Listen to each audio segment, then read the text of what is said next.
What's up, everybody? Welcome to another episode of Outside of Robbie's Closet. We're here in the Air Jordan 1 Haven't You Heard Lounge. Is that a place now? Maybe it is. But the Air Jordan 1 behind me is done by Haven't You Heard.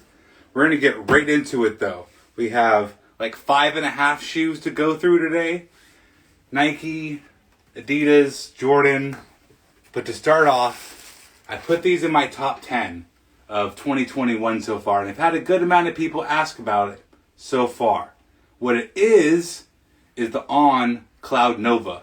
This is On's first kind of foray into kind of lifestyle-driven shoe. Not completely performance-driven. This came out before the Roger. So that's definitely kind of more of a tennis lifestyle shoe. This is a purely functional everydayer. I wear this around just to like go to the grocery store. Uber comfortable. If you're looking to mix things up from maybe some of the other major brands, this is definitely a good one to get into. That's what I meant by half. I didn't want to go too deep of a dive into that. I just had a couple people reach out like, what are those? And they are good, I'll tell you. This next one, though, we are going to get a little more into it because he's been all over the news. Will he or will he not leave the city of Portland? One, Dame Lillard. I talk about completing the project. And little things like this, it's kind of like Joy Division, kind of wavy 80s print going on. But you can read Dame right there. Very, very cool. These are the Dame 7s. If you watch the podcast, I brought these out for a quick second with Mike. But these are the Opponent Advisory Dame 7. Available now at adidas.com. Super clean, super simple. For everybody trying to get some run in, maybe on an outdoor court, these are going to be a great shoe for you. They're light. They use Light Strike for cushioning. A little bit stiffer than Bounce. A lot stiffer than Boost. A nice happy medium for a basketball shoe. Here, as you can see, we have the Opponent Advisory instead of the Parental Advisory. As most of you know, Dame Lillard goes by Dame Dalla and is also a rapper. So that's why you have this kind of thing going on. Super clean, though. Very simple. Very, very, very simple. A little speckled outsole going on. The texture of the outsole and the feel of the rubber is very nice. Pride in the burden I was meant to carry. Knew was coming before it happened. I'm a visionary. I'm going to go on a limb here and say that's a Dame Lillard, Dame Dalla verse. Pretty smooth. I'm surprised it came out of my mouth that easily on the first try. But here we are. If you're looking to get a nice, comfortable, I think these are like $110, so a very affordable shoe. I'm actually going to keep this out of the box because this is very much like another shoe we're going to be talking about in the same price range. One of them has a little bit better looks. One of them has a little bit better tech. They're from competing brands. I'm going to keep this out. So we'll come back to this towards the end. But again, if you want something from Adidas that isn't going to break the bank, but is still like top notch, high octane offering. Oh, there's a second verse right here. Different on levels, the Lord all allowed. There's probably more details in here that I'm missing. Actually, as I look through it more and more, we're going to have to go through. I have a whole basketball video planned out where I go through my favorite basketball shoes of the year so far. Did I get the pink Dame shorts? No, I did not. But I did look through adidas.com before getting on here. So I was very interested in the pink pair of Dame 7s. And I did see the shorts, and those are fire. Speaking of fire, we're going to go right into a complete 180 from an Adidas basketball shoe into a Nike ACG. This is kind of more of a... It's difficult to call it a shoe, and you're going to see why in a moment. But again, complete the package. Complete the journey. All conditions gear. Designed, tested, and made on planet Earth for outdoor use. Very, very cool. I'm excited for these.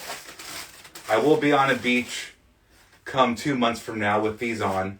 And they're the Nike Deschutes Are we calling them air chutes? Yeah, there has to be a little air unit back here then. That's interesting. I haven't even put them on yet. They just came in the mail. I was just so excited I knew I had to put them on the inside or outside of Robbie's closet. Right now I think they only come in this bone color and black. But super cool. You can see there's kind of like an old version 1 React foam print off those like first epic React shoes. I'm curious how this texturing is going to actually feel when I'm wearing the shoe. If that's going to like irritate the bottom of my foot. Very, very cool 90s ACG Air to Shoot branding on the bottom. Big fan about it. What do we have here? Looking to buy my first pair of Jordans ever. Which one would you rather have? The white Oreo 4s or the pollen 1s? I will revisit that towards the end, but that's a great question. I would say pollens, but that's just me. Great sandal. Is this a sandal? Is this just like, do we call them Tevas? It's a sports sandal, I think, by trade. But kind of like a Croc is kind of all a Croc, whether or not it's Croc brand. It's kind of that rubbery mule. Is this now just kind of like a Teva? Like we Google something on the internet, we're searching for it? Are we using this as just an overall arching term for a sports sandal? Very nice little point there on the back to have Nike Air. Funny how like an Air to Shoots can have Nike Air, but a lot of Jordan retros can't. That's a whole nother reasoning. I haven't even unzipped them yet. I guess unvelcroed. Look at that. That's pretty cool. I kind of feel like I can be on my Tarzan with these. What I'm interested in is, again, the practical use. It looks like they're going to be nice. But here you have, the SKU information. But it's a pretty good sized little pad. So I guess you don't get hit with all the abrasions and rubbies from this Velcro strap hitting you. But very, very clean. If you're looking for a summer option and you don't want a pair of Tevas, fuck with these. I recommend it. I don't know how they feel yet. I'll circle back around once I have them on and I know what they feel like. But just very cool box, man. I wish they would do what like the Cosmic Unity and the trash, the space hippie stuff does when there's no second box. It's only the box the shoe comes in. These did come in a second box. So that's kind of weird. But maybe one day it'll be uniform like that. These next purs, I don't know if you can tell what they are. I can't tell audibly what shoe it is. But a very, very cool shoe, man. Thank you, Sneaker History Dude. You're welcome, dude. I'm here for you. But these are the Game Royal Nike Dunk Highs. Not the Kentucky Nike Dunk Highs from the original Be True to Your School. But in all honesty, I don't see any difference. Nike says, and on the box it says, that there's total orange on this shoe. There is only total orange on the sock liner. And I don't think I can pull it out fast enough. Urgh! I can't. But there's only orange where it says Nike in the sock liner. This is all just white and royal. This is a Kentucky High. How it got marketed differently, I don't know. But all in all, I'm very happy with it. It also made my top 10 of 2021 so far because I didn't want to include shoes I retroactively purchased. So kind of by default, these came onto the list. I say that because this toe box is bad. This leather, pleather, this plastic feels really bad. There's bumps and bruises in it, and they've never been worn. There's disfigurations. They're bubbly. When I say by bubbly, is like they're overly round as you just look at the shoe. She's kind of thick. But it's going to do well. The reason why I don't care all that much is because I had these same concerns with my UNLV lows. And after like 4 wears, they broke down very nicely. The bubbles found their way to kind of flatten out a little bit. The material didn't get better, but all in all, they kind of figured themselves out. So I have a feeling these are going to do the same. I don't know if it's like, Oh, little nylon tongue too. That's something to make a note of because some dunks come with that mesh, some are nylon. Very rarely do you see leather. But yeah, these are nylon tongue. What's interesting is like these aren't going for a lot of money on the secondary market. And no, that's not like a gauge of how cool a shoe is, but it is a pretty good barometer of what the temperature is or the, you know, what the feeling in the air is on a pair of shoes. So these did not jump up in resale. And what I find interesting about it is we have conversations and questions in the sneaker history Discord about what shoe's going to take the Dunks, what's going to take the Dunks spot as like the most popular shoe right now. And it's wide open, but the roller coaster ride is definitely starting to come down. I will continue to buy these very basic ass colored Dunks because these are what my aesthetic call towards or gravitate towards.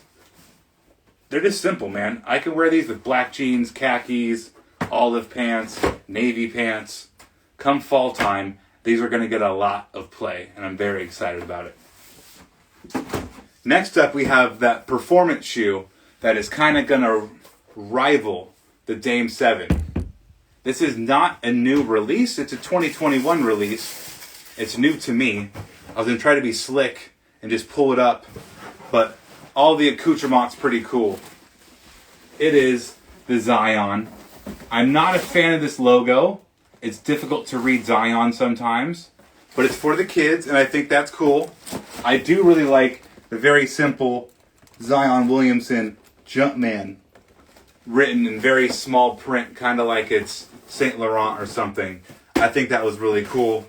You open it up, and it has the Zion branded paper.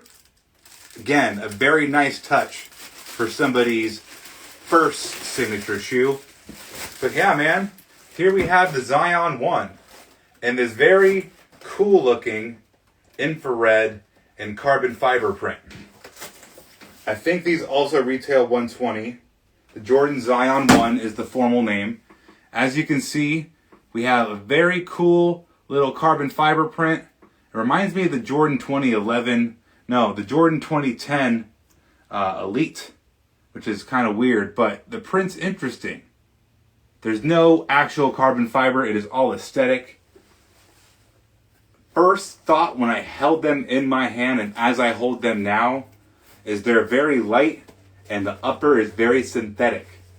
Zion got through the season just fine, so whatever thoughts I have about these are totally within my own brain. The athlete wearing them doesn't have an issue with it, but just it feels like if he can blow out a pair of Paul Georges, he can blow out this shoe. Like, I will say the reinforced stitching here with the synthetic pressed on embracer, that's a word I just made up. I know it's not fusing, but it's like the mesh stabilizer, I don't know how to say it, but the fusing they put over stitching nowadays on basketball shoes to really solidify a region. Those are all there and in an area where if it ripped, it would be protected better or have added stability. There's 2 rows of that here on this side, and I think that also helps. But this shoe is just such a light, it's kind of like Cordura mesh, but it's not. It's just like super synthetic, and it's very odd to have on an upper of a signature shoe. I would have liked to feel a little bit more, but on the flip side, this thing is a beast from here down. So you have a full-length Air Max Strobel in the shoe, and above that, or below that, I should say, you can feel it. Man, I've never really taken it out. I read that this was in the shoe, but this is the first time feeling it. I'm still nursing an ankle injury, so I really can't get out on the court. But just feeling the Zion 1, and that Air Max unit is very, very plush. Very, very in your face. Like you can literally feel every groove as you rub your hand across it. And it's sweet. And knowing that there is a 4-foot zoom unit below that, it's a very interesting setup to pair with the upper construction of this choosing. Because even like the tongue. So the tongue does not want to stay in place, but on top of that, it just very, very flimsy. I don't understand why it's such a flimsy tongue, or why the only real sturdy feeling area is the toe box. It's definitely like a double or triple reinforced toe. But such a cool print. Such a cool zoom strobel. And I compare these two to each other for a couple reasons. Height-wise, they're very similar shoes. Those are not too far off of each other. Price-wise, they're about the same. I think they're $10 off. Weight-wise, they're the same. Tech, they're very different. So the light strike in here, I would say gets shitted on by the Max Strobel and Zoom Air combination of this. But the upper of the Dame really, really does outshine the upper of the Zion 1. So it's like, maybe they'll get there eventually. A lot of people saw similarities between this shoe and the Dame 3, which I also thought were kind of there. I thought it was more the initial drop colorway. That was that white and black print, two-tone.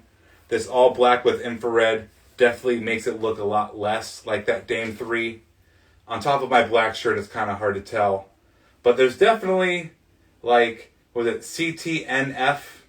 Like the Comfort Jordan 11, like the Air Max 1 mixed with the Jordan 11. Definitely vibes of that with this colorway. Definitely Infrared 6 vibes. Definitely Jordan 11 vibes. A cool shoe, though.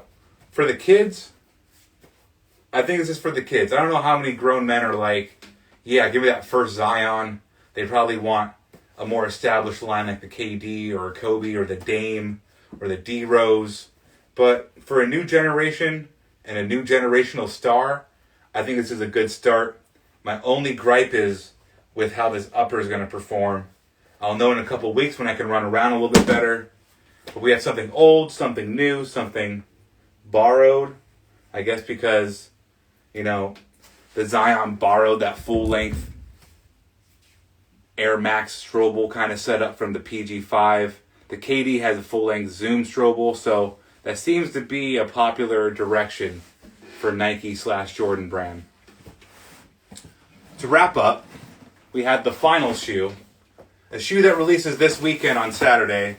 You can get it pretty much at every single major retailer you can think of. Also check your local mom and pop places. If they have a Jordan account, there's a good chance these are coming their way.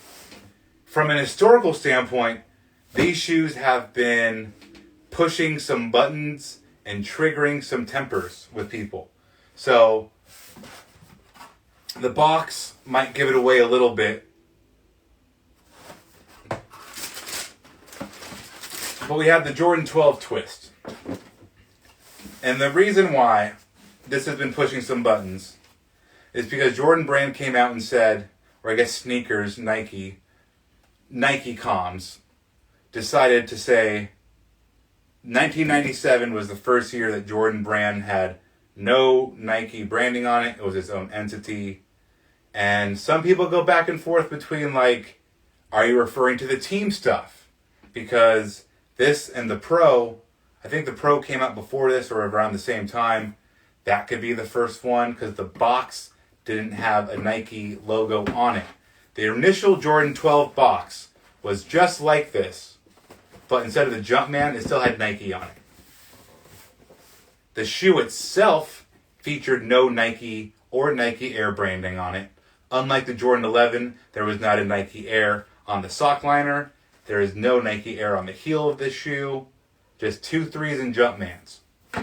And that disqualifies it to some people as the first shoe to have no Nike branding because the box of the signature Jordan model, aka the 12, had a Nike logo on it. So the first full Jordan retro shoe with the box and the shoe to have no Air or Nike branding on it was the Jordan 13, that beautiful cat eye beast. I don't consider the box a breaking point or, a deal breaker when you want to try to put a definitive point on when Jordan Brand became its own thing. I'm going to say the 12. I'm going to stick behind Jordan Brand on that because it's the shoe Mike wore. What people saw on TV whenever the Chicago Bulls came on, which was frequently because they were the hottest ticket, they saw Jumpman and 23s. They did not see Nike Air. And mission accomplished if you're Jordan Brand and Nike. You want to spin off your most popular athlete, arguably the most popular athlete of all time, into his own brand. You don't want to mix messages. I get that. Especially back in 97, people did not give a crap about boxes like that. Like there wasn't collector culture like there is now with shoes. So I 100% get behind the camp, or I'm in the camp of the Jordan 12 being the first shoe to have no Nike Air branding. Fuck the box. Not that important. If boxes were that important, every single release would be special. Every single special edition would have cool, decorative, festive elements to their boxes. But it doesn't always work out that way. You don't hoop in the box, leave it alone, end rant. Somebody asked earlier if they should get the Pollen Jordan 1s or the Oreo 4s. And I would almost even go the Jordan 12 as your first model to go with. And because of that, these would be a good first option. Again, releasing this Saturday. The Twist Jordan 12 is a play on the Cherry 12. It's a flip or a twist because you pretty much flip-flopped where the red and the white is. This is much more white heavy. It's definitely not at all an equal flip. But you have this fake chrome red here that looks a lot better in person. It shines very nicely. The fake chrome eyelets. You have a little bit of red on the bottom with the Jumpman and the 2-3. Very nice gray carbon fiber. They didn't make it black. But while we're just speaking of full-length stuff in history, the Jordan 12 was the first shoe to have full-length Zoom Air, front to back. Very, very comfortable. I never owned a pair of 12s before this week. So thank you, Jordan Brand, for sending these my way. And I wore them all day yesterday. And I thoroughly enjoyed the process. I Joel Embiid this shit because I liked it. And I felt good wearing them. Like, I instantly found myself on indexpdx.com looking for more Jordan 12s in my size. They have a pair of 2004 playoffs, which I'm very interested in, but I don't want to get a shoe that old for separating purposes. But these kind of do have a McDonald's vibe. They seriously do look nice. All in all, it's a very clean shoe. It came with black laces if you want to go that route and have a little contrast in the front. If you're curious and you've never wanted to ask somebody, I'll tell you. This says 2 and then 3, TWO, then the number 3 on the tongue. Some people are just too bashful to ask what it says on the back. Quality inspired by the greatest athlete ever on the back tag. You see this now on Jordan Retros with collegiate stuff. This was very big in the 90s. Their jerseys had it. This quality products designed by Nike, that kind of spiel. The very thick Nike a patch, you want to call it. Check out Kevin Concepts. He makes his own hand little wallets, and he'll put those patches on the wallet. They look very clean. He makes card holders too. Check that out. But highly recommend the shoe. As somebody who's never owned a pair of 12s, I am thoroughly disappointed in myself because I waited 31 years to figure out that these are fantastic, and I played myself.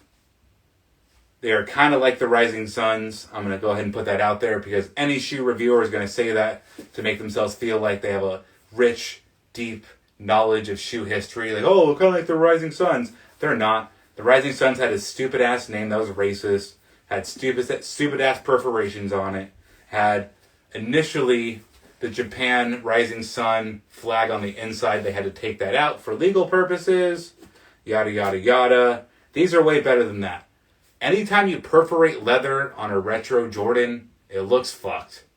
Like, if it wasn't there initially, I'm, for the most part, okay with mixing up materials, but do not give me a perforated anything on a Jordan retro. Keep that crap away.